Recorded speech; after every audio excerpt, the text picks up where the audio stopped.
Good evening, everyone.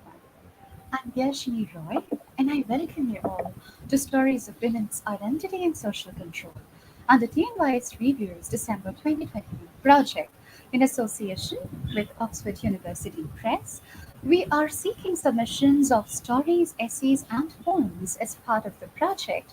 And to know more, please visit www.tellmeastory.biz. I will now quickly introduce our panelists for today evening. Dr. Rituparna Bhattacharyya holds a PhD from the School of Geography, Politics and Sociology, University of Newcastle, UK.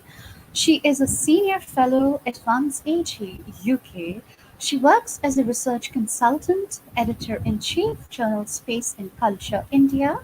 She renders volunteering services at Prague Foundation for Capacity Building, a public charitable trust of India, and Alliance for Community Capacity Building in Northeast India, a UK-registered charity. She has over 60 publications in outlets of international repute: Springer Nature, Palgrave Macmillan, Sage, Routledge, Primrose Publication, and many others. We welcome you, ma'am. Thank you. Thank you so much Also, for a lovely introduction. Yeah. our pleasure. We also have Dr. Lata Murti joining us today. She's an associate professor of sociology at Brantman University, for which she teaches adult learners fully online. Inspired by her own experiences as a South Asian American granddaughter, daughter, wife, mother, and educator, she has published a number of academic, creative, and online pieces about living and working at the intersection of race, class, and gender. We welcome you, ma'am, and a very good morning to you. Thank We you. Glad yeah. to be here. We also have Dr. Anne Wilder joining us today. She is an integrated advanced clinical practitioner on the behavioral health team at the University of Pittsburgh Medical Center Marie Women's Research Hospital. She has a background in applied gerontology and sexual medicine and is currently working in endometriosis, urology, gynecology, and reproductive endocrinology sexual medicine clinics at Mavi Women's Hospital, treating individuals and couples seeking behavioral health intervention services. Her special interest, emerging from a doctoral dissertation, is on the migration patterns of South Asian river population in India.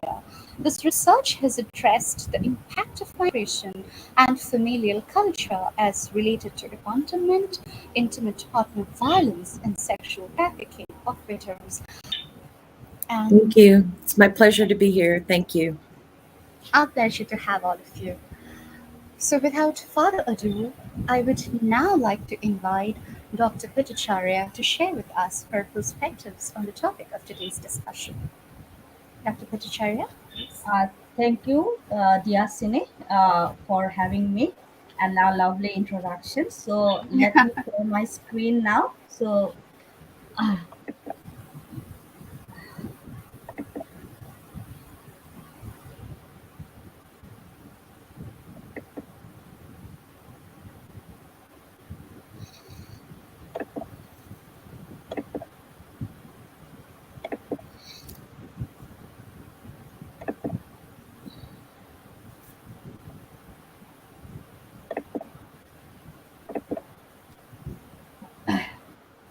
can you see the screen? Yeah. Yeah. So the title of my today's presentation is on about the Briddha ashrams of Varanasi, India, tales of the widows. These widows have actually migrated and have been living in these ashrams either voluntarily or they were actually driven out by their families to go and live over there. So we have been researching. This is a part of my ongoing research. It is a joint project with myself and Dr. Professor Suman Singh of Banaras Hindu University Department of Geography. So we have been doing this research for past few years since 2014. So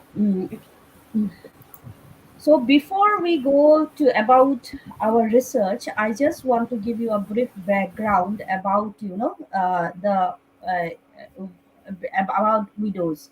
According to the census of India 2011, although we are in 2021, but a census is yet to be out. So India has a population of 1.21 billion, out of which the widows constitute 56 billion. So, but there is a perception that widows all over the world are not treated fairly. So this diagram, this figure, actually, I have taken it from the Lumba Foundation, from the Global Widows Report 2015. They had conducted a survey in 2015 showing how the widows are treated. But if you see the all other countries and compare it with India, in India the widows are treated much more fairly than as compared to some other countries. But this is this in reality? Let's find out. Uh, so in for many of us, home is a place where we hang our heart. But for the widows of our research, home has been a site of contestation. This is because traditional norms and deep-seated cultural practices of India patronizes male privilege and male dominance over women, and widely subscribes to the belief that widows are the emblem of misfortune.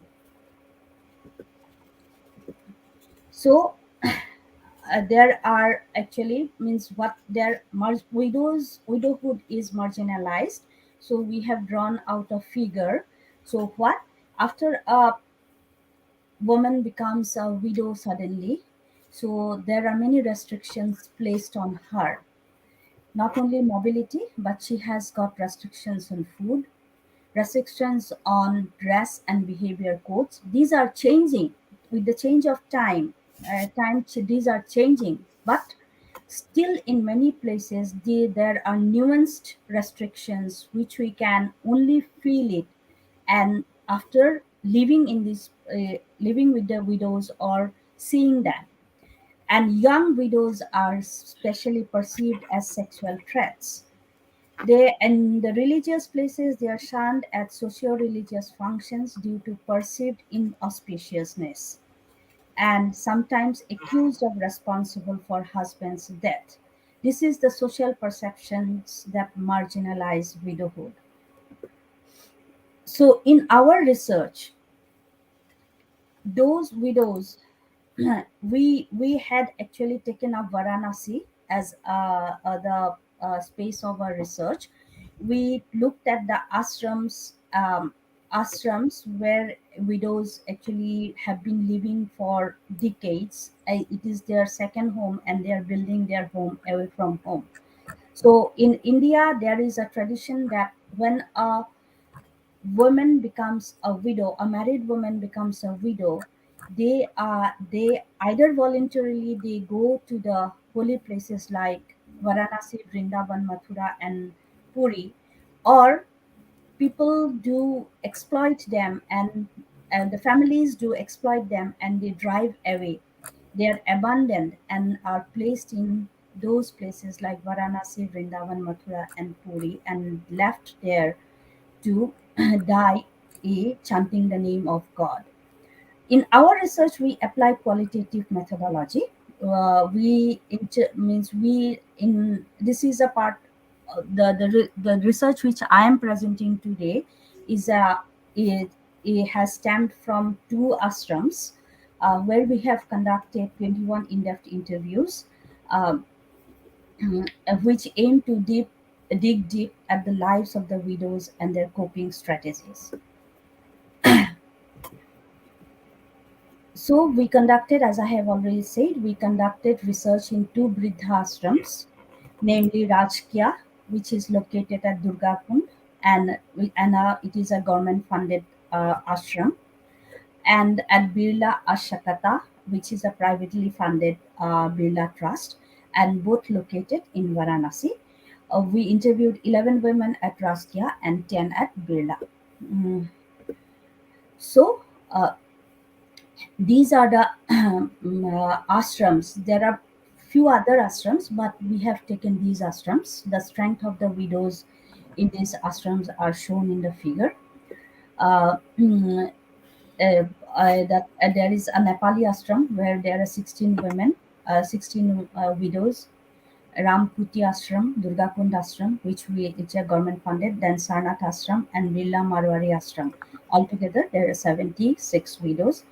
And I yesterday I have been looking at the Facebook page, your Facebook page, and I have seen that there has been a an emerging discussion about widows of Kashi, and I have seen your interview taken place with Dr. Videswar Pathakji, who is an architect of Indian sanitation charities through Sulabh International, and he has adopted actually all the widow ashrams of Varanasi and Vrindavan, and provides each widow a dole of INR 2000 per month since 2013.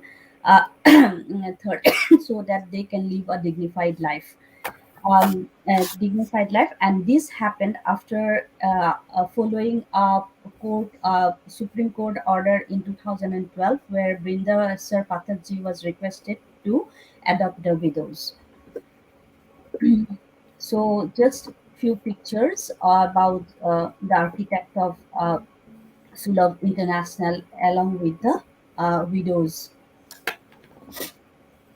Then in our research, this is the age group of the research. You will see there were two of, widows of less than 60 years. Then 60 to 65 were two, 65 to 70. And if you see the religion, they were mostly Hindus and Sikhs. And the caste wise, it was across the caste spectrum, from higher caste to lower caste. And education, only one had secondary education, while the rest had either primary or upper primary. And the types of families, either from nuclear, 10 were from nuclear families, while the rest 11 were from extended families or joint families.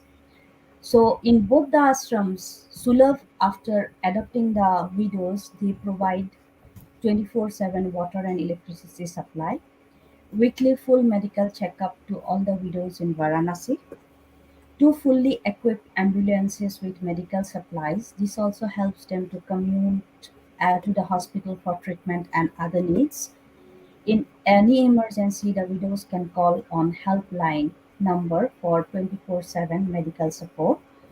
And Sulabh International has appointed an observer supervisor who visits all the five ashrams of Varanasi regularly and look after the requirements of the individuals and the ashram as a whole. And there is another voluntary organization, Marwari Seva Sangh, which is a welfare society and provides free rationing, that is 2 kg arhar pulses, 1 kg salt, 1 kg sugar, 5 kg wheat flour, 5 kg rice for every month to each widows of the Birla Ashram. So, everyday life of the widows at the ashrams. They are very pious women, since they live in the holy city, and they wake up at 4 a.m. in the morning, take shower, offer prayer, prepare their foods, do their assigned works, rest in the afternoon, and pray in the evening. So this is widows actually are shunned from taking uh, a, a part in religious and rituals. But you see here that they have started taking part in the festivals. This is one of the pictures during the Holi, which is celebrated in the month of March.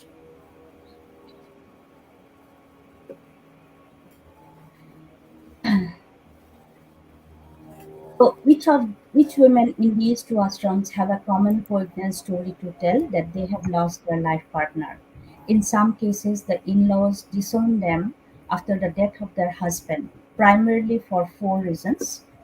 perceived to be a burden in the family. This is because after the death of the husband, she was perceived as a burden in the family, so she was disowned by the family as an unwanted claimant of her husband's ancestral property.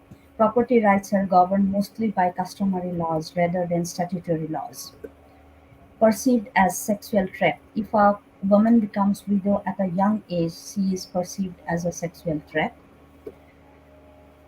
Disowned by parents as she could be a potential claimant of patrilineal inheritance. So this is also one of the factors. Even the parents disown them. Not only the in-laws, but the parents also disown them, which is very saddening in Indian context. Few were even disowned by their own children. Excuse me, It even, Rituparna ma'am. Uh, yes, I would just like to say that your slides are not changing. I'm so sorry for the interruption, but I would just like to say your slides are not changing. They are not advancing. Could you please click on the no? But then could you please click on the what slide? I'll do then, if the flights are not advancing, what I'll do, I will go one by one in this way then, Okay. without going to the slide, like slideshow Hmm. mode. Is that all right? Okay. Okay. Mhm. Mhm. Or I think you can, what you can do is you can just click on the slide. So when you click on the slide, it comes to your screen as well, and also allows the audience to see. Yes, I So, did that. oh, you did that, but it's not Yeah. working that Yes, I way. did that. Yes, I did that. But since it is not working, then I Okay. will. Yeah. Okay. Okay.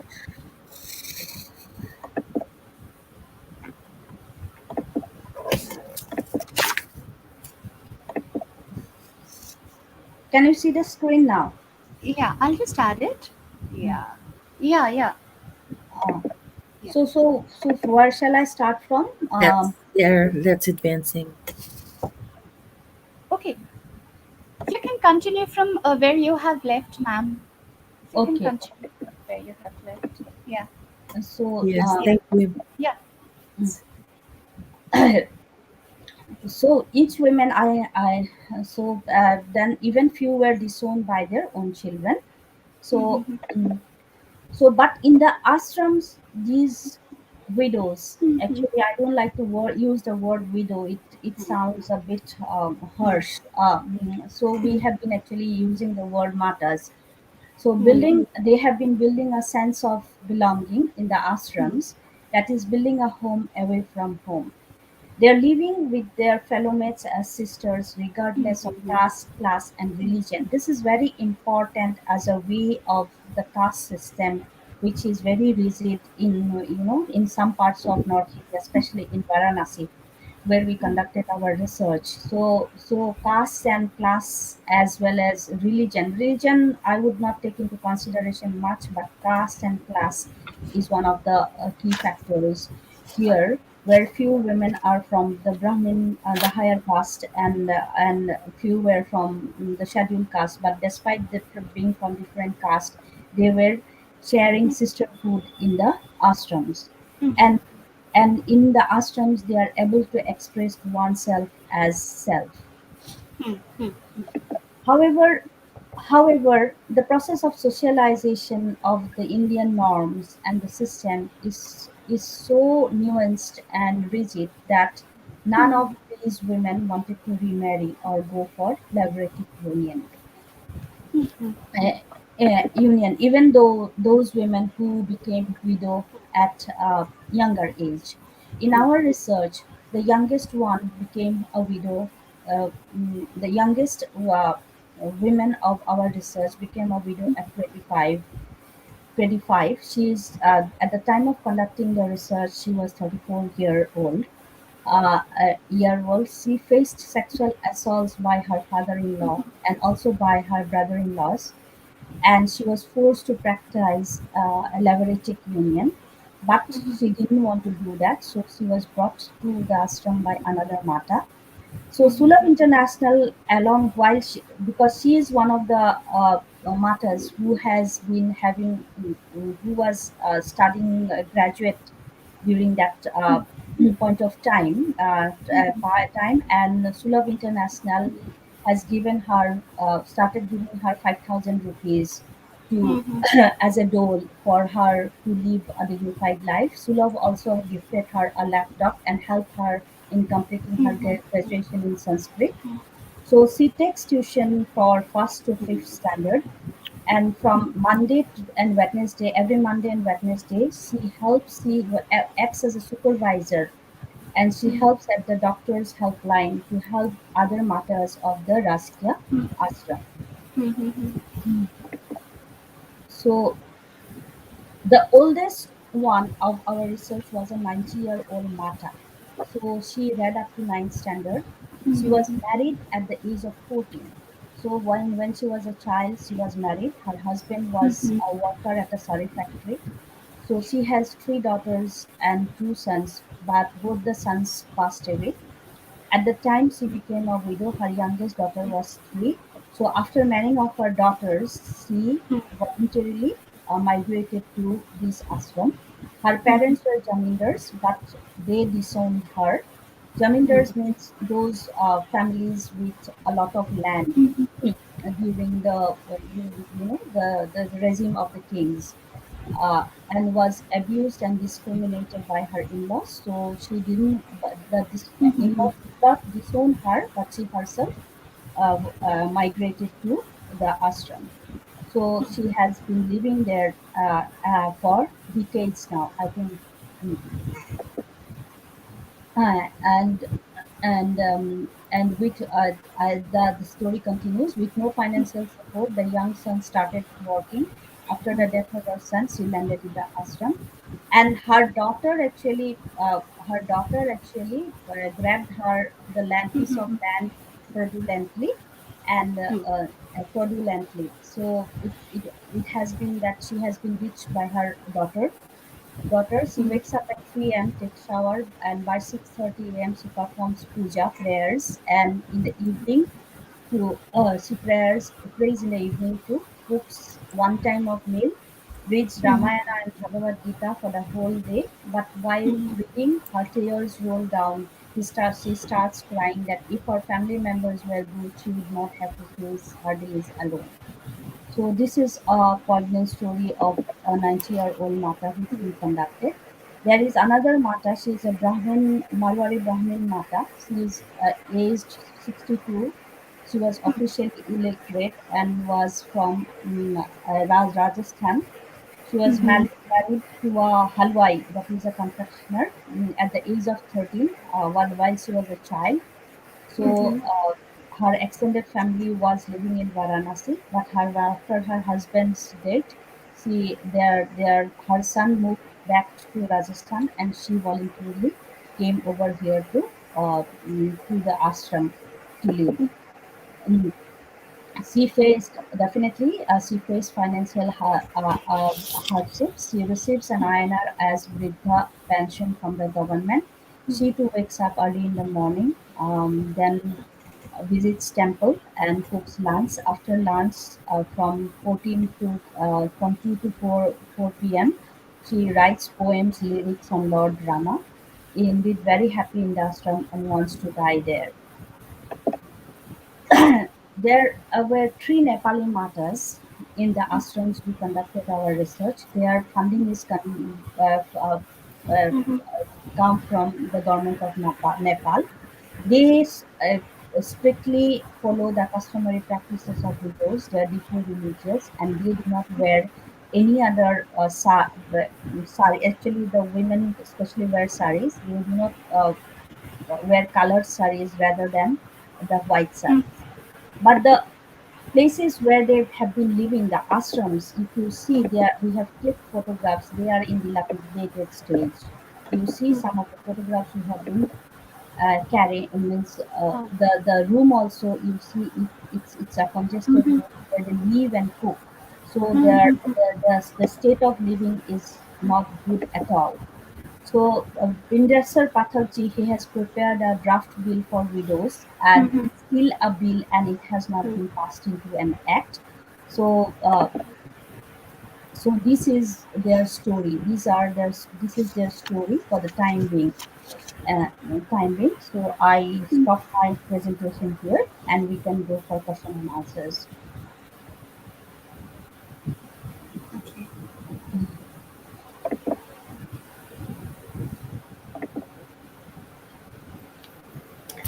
Uh, Thank you, Dr. Bhattacharya. That was quite informative, and it is very heartening to, to see the widows navigate through the path of progress and realize that very sense of self. That's very important.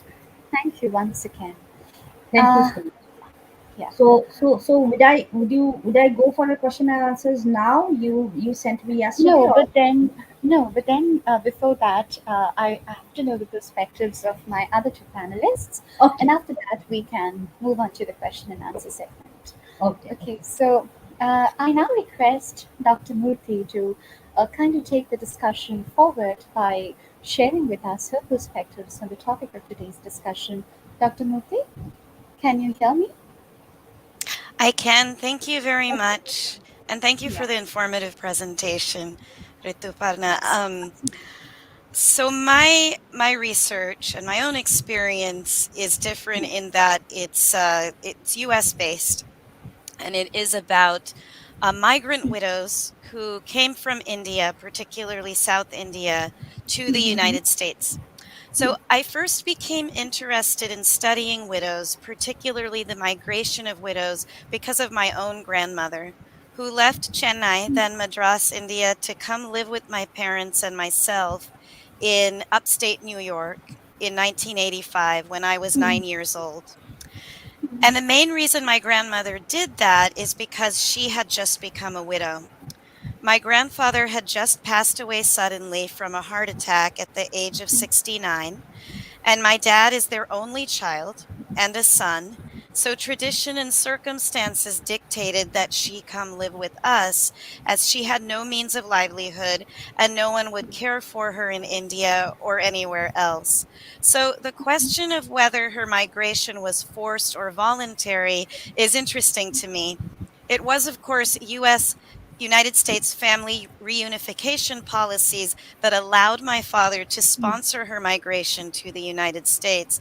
And so, as compared to a refugee or asylee, she is a voluntary migrant. I don't think anyone would see her migration as forced. However, I am quite certain that if you had asked her why she migrated to the United States to live with us, she would have said, well, what other choice did I have? Or I had no other choice. So, in her eyes, and I'm sure in the eyes of many other migrant widows like her, hers was not a completely voluntary migration. Had she had the choice or means to stay in India at the time, I'm sure she would have.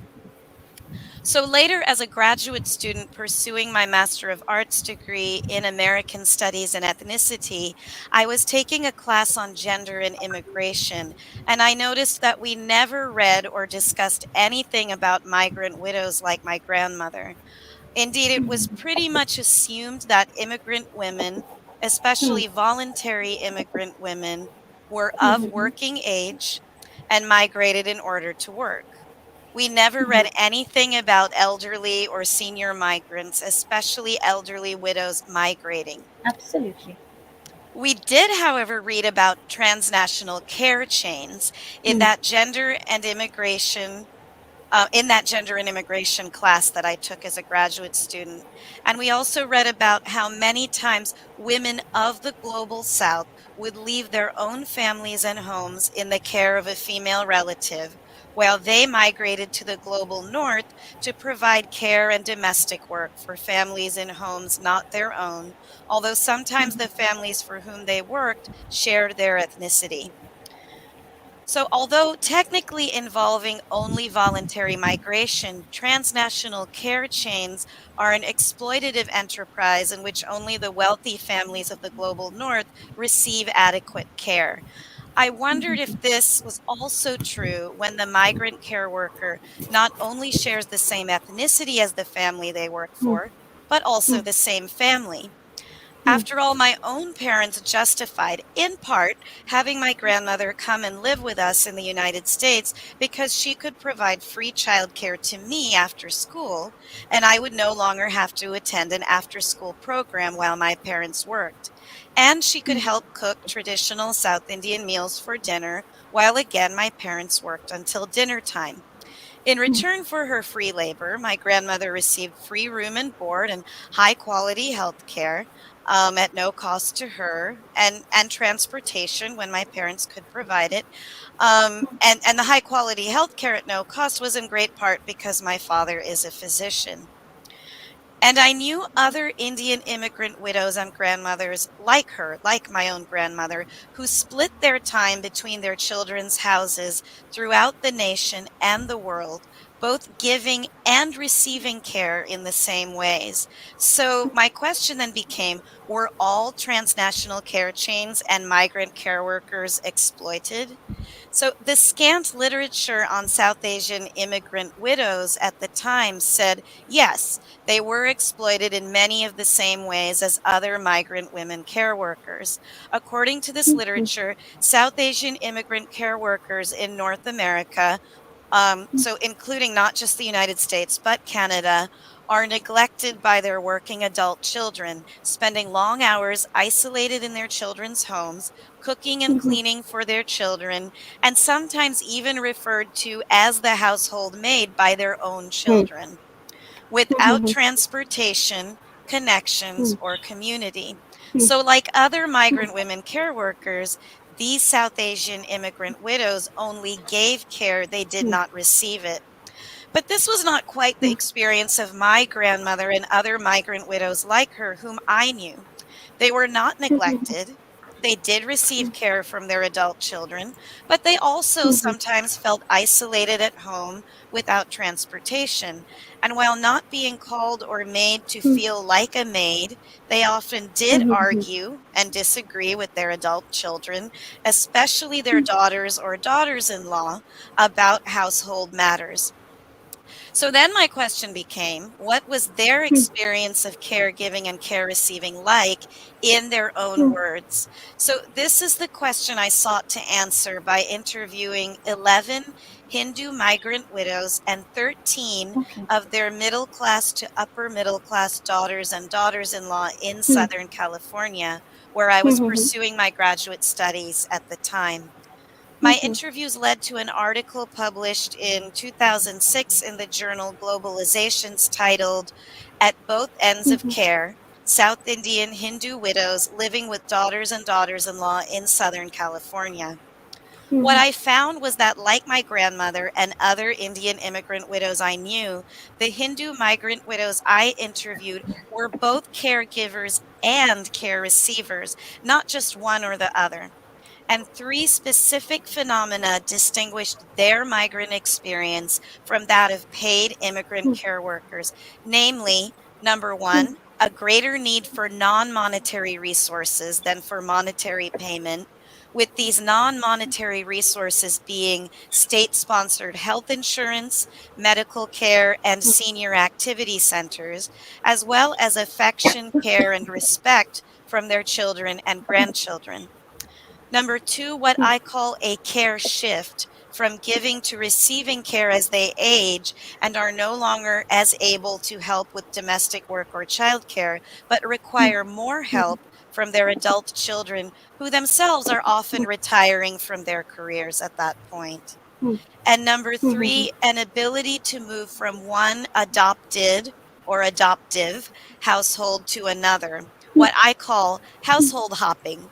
So they can alternate between caregiving in some children's households while care receiving in other children's households. So, in my conclusion to this article, I argue, quote, a greater understanding of how elderly immigrant widows balance caregiving with care receiving in their privileged children's households could compel state officials to recognize that less privileged immigrant care workers cannot consistently and indefinitely provide care without also receiving it. To provide good care to a nation's citizens, immigrant care workers must themselves receive a minimum level of care. Young, underprivileged immigrant care workers, no less than privileged immigrant widows, deserve access to state sponsored non monetary resources, opportunities to move from one household to another, and eventually a shift from caregiving to care receiving. Yes. So, whether perceived as forced or voluntary migrants, all widows, regardless of socioeconomic class status, should be guaranteed a minimum level of care by the state in return for the care they give, which indirectly but ultimately contributes to the reproduction of capitalism globally. Thank you. Thank you, Dr. Murthy. That was very enlightening. And since you talked about the caregiving and the care receiving of widows, I would like to ask you, in almost all narratives surrounding widows, there is a focus on, the caregiving role traditionally assigned to them. And this is juxtaposed with unfortunate cases of ill treatment and stigmatization meted out to these widows by their own families. So, how do you think that the internalization of this responsibility of caregiving affects a widow's choice, should she even have one, to migrate out of the existing household and begin a life anew where she would feel the spring in his steps, claim independence, and be in control? No, thank you for the question. Now, I do want to emphasize that these widows themselves, as compared to the widows that that Rituparna told us about, have they have access to many more resources. They have more privilege. These are widows from primarily middle class urban areas in South India. Their children also grew up there. They're professional immigrants to the US who can support them financially. So they have a lot going for them that that other widows in India may not have going for them. But I think it's important, probably most of all for the widows themselves, to keep in mind that as caregivers, widows have others dependent on them for care. If they are giving care in particularly a family situation. And this, I think, could give them some degree of power and control, or at least a sense of purpose and of fulfilling a necessary role in their households or families. They could always withhold care or threaten to withhold care of others in order to claim more independence or control or negotiate for better treatment. But of course, they must weigh this against the consequences for themselves, right, of doing so. And often the consequences, as we just learned, are too severe or dire. But the widows I interviewed took their caregiving responsibilities very seriously and took pride in them as long as they were healthy and able enough to fulfill them. And their ability to give care was often their ticket out of their existing households and into new households where they could at least perhaps experience independence from older dominating relatives or restrictions. Thank you, Dr. Murthy, for that wonderful answer. Moving on to Anne, Dr. Anne, could you please offer us your perspectives on the topic of today's discussion? Yes, hello. Um, I am currently working as a clinician in an urban area where there are South Asian families and populations in Pittsburgh, Pennsylvania. And at the time that I became interested in the condition of widows in South Asia, um, I was living and working in Arlington, Texas, which is also an urban Okay. area, and began to notice that there was a high number of Indian males that were migrating to the Dallas Fort Worth Metroplex area.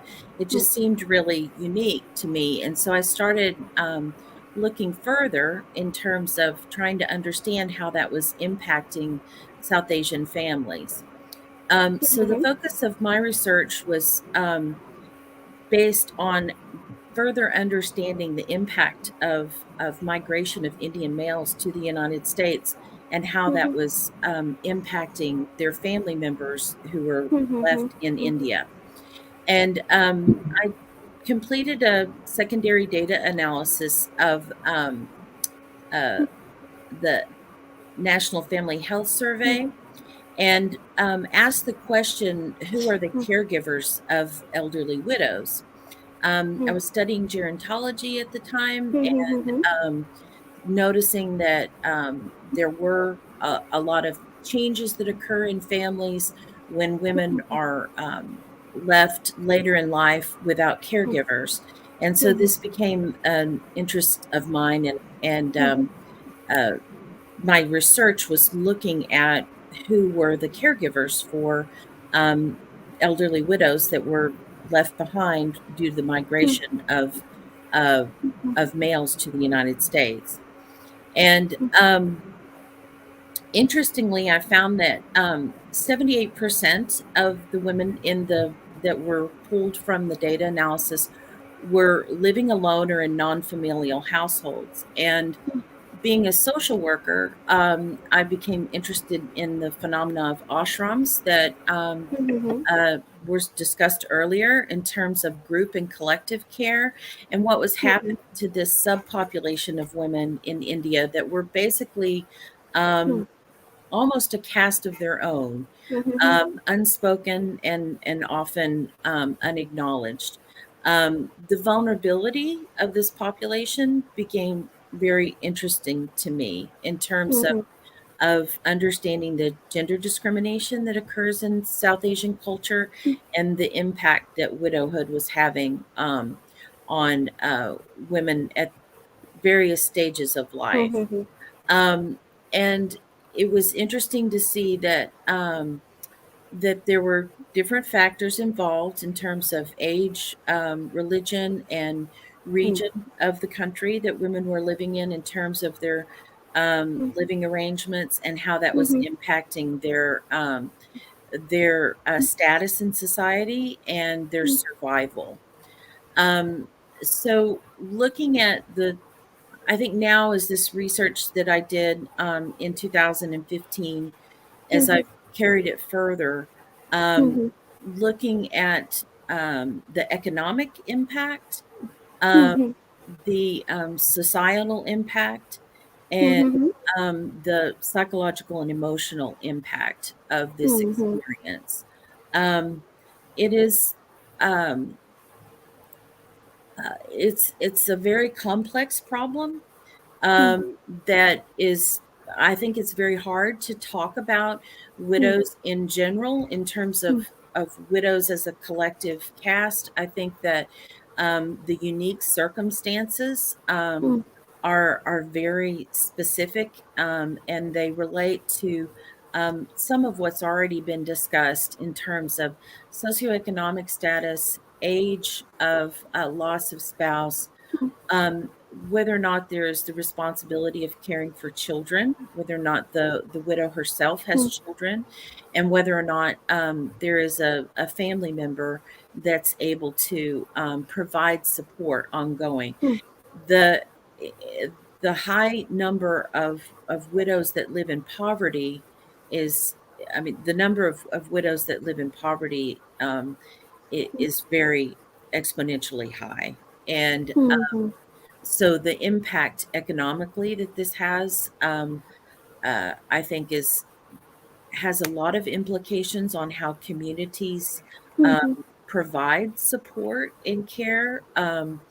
The differences between a family that has the economic means for their widow to migrate and relocate to the West to be with family, if that opportunity is available, or if, for instance, they're living in a rural area and they're subjected to shame and potential violence and need the sense of collective in order to provide protection for them.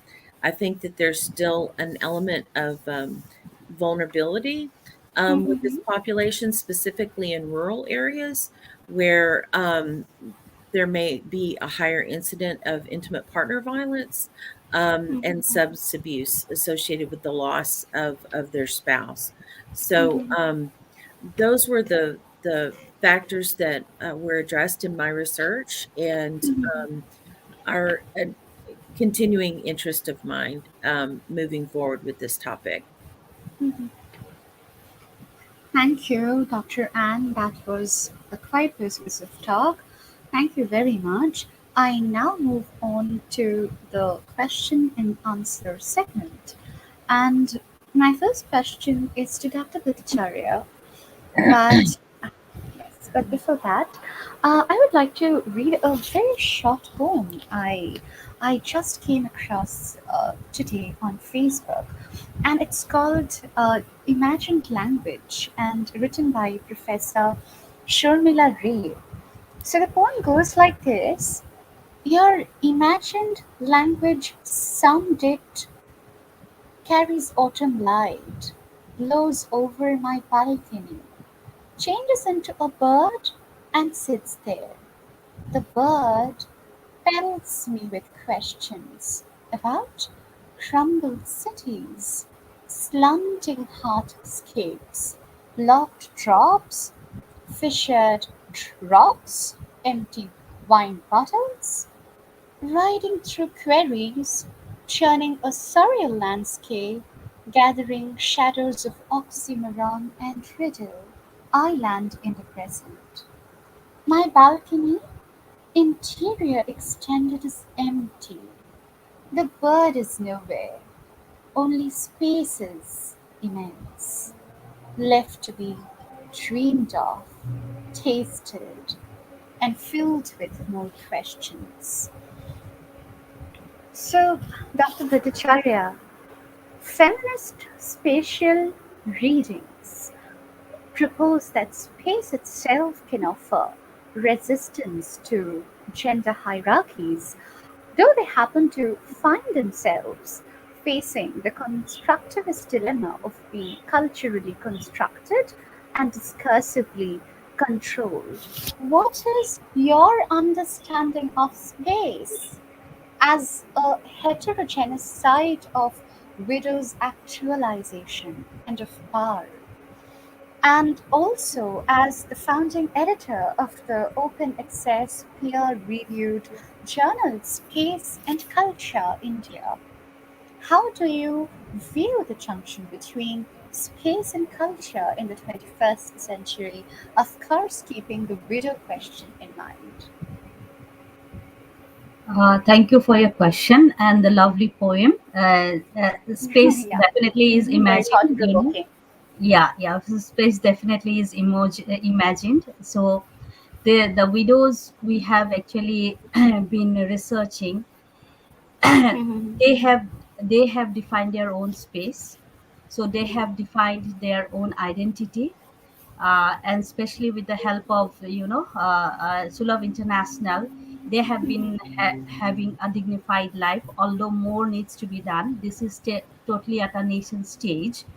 And I think with the passing of the widows protection bills, where at least there are a few clauses in the widows protection bills. For example, the families will not be able to drive them out, and the families will have to look after them. And there are also many complex issues about the customary laws in the bill. If it is passed into an act, I think it would be in a better position. The lives of these widows we have been researching could be a little bit better. But currently, these widows are poorly spaced, although they have built a space of their own. They are poorly placed, and they are still powerless as compared to many other middle class mm, widows. And your second part of the question, see, this Space and Culture India, it is a mentor journal, unlike other journals. So, being a researcher in a Western country, I personally hail from Northeast India. Assam, the state of Assam, one of the remote location, in one of the remote states of India. So when I was researching in Newcastle University, so I felt that there is a need to uh, start a journal where the scholars and of India and the developing world get a space to voice their research. So with that intention, the Space and Culture India was launched. So this is, we are into our ninth year. We have been so it has brought out many under research areas. If you see the archives, you'll find it has brought out means many under research areas. And especially when it comes to widows, we haven't been publishing research on widows, but we are definitely going to do that. And one of my tutees, she's a student of Jawaharlal Nehru University. She has been researching on widows of Navadip, Calcutta, near Calcutta. So I am actually mentoring her. So definitely we are going to give the space, means widows a space in our journal as well in the forthcoming issues. Thank you so much. I Thank you. hope I Thank have you. answered your queries, Yes, yes, you answered did. your Thank you. question. Yeah, yeah. Mhm. Yeah, thank you, Mhm. ma'am. Mhm. I now move on to Dr. Murthy. So my question specifically focuses on the consequence of migration, and I would say research on migration has increasingly focused on women migrants and mm, have recognized the gendered pattern of the migration process. Apart from internally displaced women widows, there are widows who are not migrants themselves but are deeply affected by the migration process. Do you think this leads to a situational consequence for women's autonomy, mobility, and acquisition of skills in a way they would not be seen as an object of empirical theorizing or information, but a living subject in communication that speaks to the specificities of cultural geography, to the necessities of women subjected to cultural conditioning, and most importantly, that enables women to, look beyond the stigma and the spoken implications of widowhood. Yes, thank you. There's a lot there to that question. And the basic answer, yes, I think it can lead to this, but for it to happen, there must be connections and community built between and among widows so that they are communicating with each other on their terms. So, in this way, those widows who do experience a relatively greater degree of autonomy, mobility, and acquisition of skills, like many of the widows I interviewed, they can serve as role models and points of reference by example, whether they share any specific information or not. And by demonstrating that there are other ways to be and other ways of being without perhaps the dire negative consequences or shame that others use to threaten widows and keep them in their place, literally and figuratively. However, the greatest barrier to this, I think, is isolation.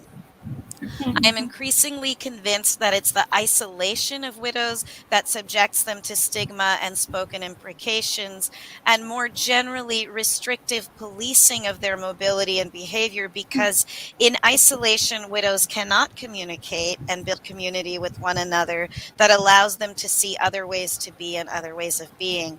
They cannot see what choices or resources may even be available to them if their autonomy and mobility are severely restricted. Thank you, Dr. Murthy, for that answer. I now move on to Dr. Wilder. Dr. Wilder, you have a background in applied gerontology, and you also are a licensed clinical practitioner with over 25 years of experience in the field of cognitive behavioral psychology.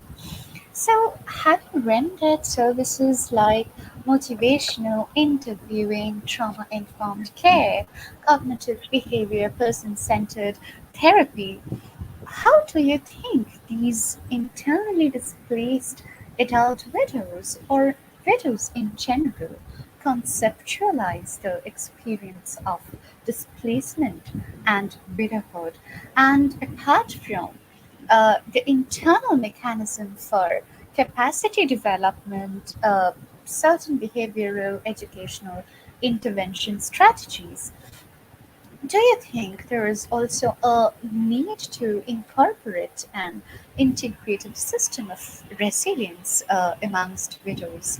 Also, who do you think can afford the psychological counseling? Of course, not the marginalized and poor, I would say, who even lack the basic provisions, the essential resources and rights. But I also would say that uh, though even with the upper and the middle class, I mean, by effort, I do not necessarily mean wealth or capital, but that very courage to reach out, because help seeking behavior do not come readily to women who are impacted by stigma and embarrassment. What do you have to say in this regard?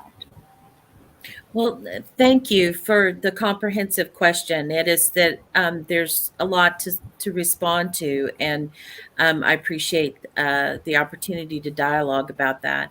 I I am in agreement with Dr. Murtry in terms of the impact of isolation on this population and the shame factor that's involved. The discrimination that occurs once a woman is widowed is just it's really extreme, and that in part has to do with the interpersonal identity of a woman being attached to that of her spouse. And when she no longer has a spouse in South Asian culture, then she becomes very much lesser than, and the economic impact of whether or not she has access to health care or whether or not she has access to any type of employment where she could gain, where she could take care of her children or even meet her own basic needs, it creates many situations that uh, are complex and complicated, especially because of the poverty.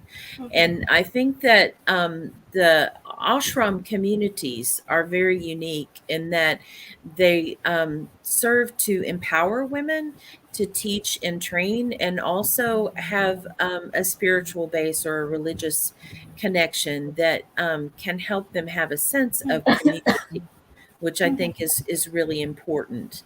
The individual identity of a woman, once she loses her spouse, is ruptured greatly. And Right. depending on what age she is and what the circumstances are, whether there's been domestic violence involved or whether she was a caregiver of a spouse that had a long-term illness, and what her caregiving responsibility was to her spouse or to her children, greatly impacts her condition upon the loss. So I think what some of my research showed is that there was a higher propensity for poverty and domestic violence in the rural communities as opposed to the urban communities, and the phenomena of women oftentimes being taken, or widows being taken to urban areas during high holy days for ceremonies and then being left behind, um, is is problematic. So there's the trauma involved and the displacement involved, the isolation, the poverty, all of the psychological treatments that you mentioned, the cognitive behavioral therapy, motivational interviewing, even dialectical behavioral therapy or trauma informed care. All of those things I think can be helpful, but at the end of the day, it does become access. You know, who has access to those sorts of services? It Right. can be very limited. Now, there are areas, there are organizations, many NGOs that have begun to blossom and come forward to address this concern. There's um, the Banyan Institute, which is the global community of mental health providers there in Mhm. India. They're doing quite a bit to try to help address some of these situations of mental health concern. I think Mhm. that the empowerment that occurs for women from a collective Mhm. allows them to look within. I think, again, at the end of the day, a woman's resiliency is within herself, and to create opportunities for her to have strength and courage to identify what she can do for herself and move on Mhm. with her life is really Mhm. critical. Mhm. And sometimes that can mean leaving a community or leaving a village if you're subjected to stigma Mhm. and possibly collective abuse Mhm. by a Mhm.